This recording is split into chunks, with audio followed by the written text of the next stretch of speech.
আমি আজকে যে বিষয়টা ডিসকাস করব তাকে বলবো ইন্টেন্সিভ রিডিং স্কিল। আইএলটিএস এক্সামে intensive reading skill is very very important, এবং এই স্কিলসটি কি, স্কিল বলতে কি বোঝায় সেটা নিয়ে আমরা আজকে ডিসকাস করব। আপনার এই স্কিলটা আছে কিনা, যদি আপনার স্কিলটা থাকে তাহলে আপনার এমসিকিউ আপনি সলভ করতে পারবেন, ট্রু প্রশ্ন নট গিভেন সলভ করতে পারবেন, অনেক কোশ্চেন আপনি সলভ করতে পারবেন এই স্কিলসটা দিয়ে।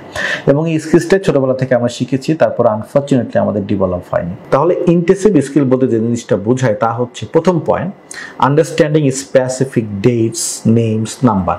যেমন একটা প্যারাগ্রাফের মধ্যে, আপনারা যে প্যারাগ্রাফটা পিছনে দেখতে পাচ্ছেন, এই প্যারাগ্রাফের মধ্যে দেখেন কিছু স্পেসিফিক ডেট আছে, নেম আছে, নাম্বার, এগুলো আপনি আন্ডারস্ট্যান্ড করতে পারেন কিনা, এটা কিসের নাম্বার, এটা আপনি বুঝতে পারেন কিনা। এটা প্রথম ধাপ হচ্ছে ইন্টেন্সিভ রিডিং স্কিলের। এটাকে আমরা স্ক্যানিং বলি, কাজে এটা আপনারা অনেকেই পারেন, এটা বুঝতে পারেন, কাজে এটা বাংলাদেশি স্টুডেন্টদের জন্য প্রবলেম না।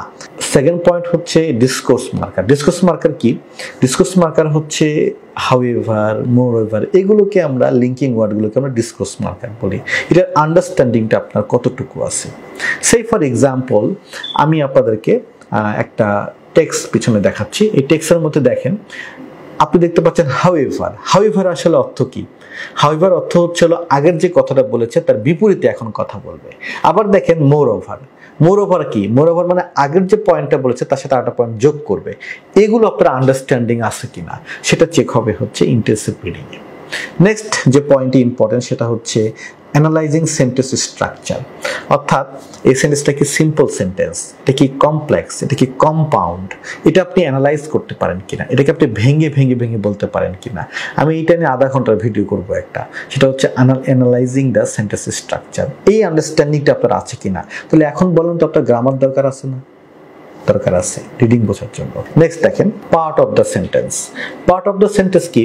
পার্ট অফ দ্য সেন্টেন্স হচ্ছে বিভিন্ন পার্ট থাকবে সেন্টেন্সের। এই পার্টগুলো আপনি আইডেন্টিফাই করতে পারেন কিনা। Okay, this is place, this is time, this is purpose, this is verb, this is subject, এটা আপনি আইডেন্টিফাই করতে পারেন কিনা। এই নলেজটা আপনার থাকতে হবে ইন্টেন্সিভ রিডিং এর জন্য। গ্রামার দরকার আছে না?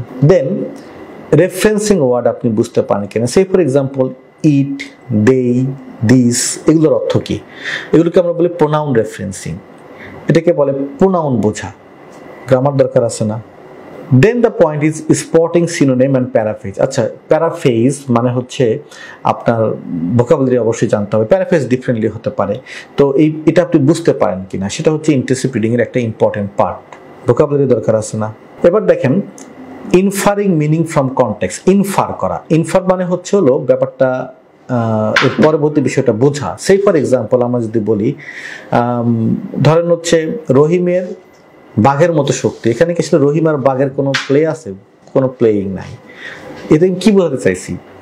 রহিমের শক্তি আসলে অনেক বেশি, এটা যে ইনফার করলাম আমি, এটাকে বলা হয় ইনফারিং। এই অ্যাবিলিটি আপনার আছে কিনা, এমসিকিউতে টেস্ট হয়। রাইটারের টোনটা কিরকম? যেমন আমি যদি বলি আনফরচুনেটলি সামথিং সামথিং সামথিং, এর অর্থ কি রাইটার কি এখানে পজিটিভ? এটা নেগেটিভ। এই যে রাইটারের টোন, এই স্কিল টেস্ট হবে আপনার ইয়েস অর নট গিভেন কোশ্চেন্সে। Then punctuation. দেখেন পাংচুয়েশন কিন্তু আপনাকে বুঝতে হবে। পাংচুয়েশন কিরকম? যেমন কমা কেন ইউজ হয়েছে, সেমিকলন কেন ইউজ হয়েছে, আচ্ছা তারপর হচ্ছে দুইটা হচ্ছে হাইফেন, দুটো হাইফেন কেন দিল, আচ্ছা এই অংশটা বাদ দিয়ে পড়লে আমার কিন্তু মিনিংটা ক্লিয়ার হয়ে যাচ্ছে। এই যে বিষয়টা, এই জন্য আপনার কি আসলে পাংচুয়েশনের নলেজের প্রয়োজন আছে না?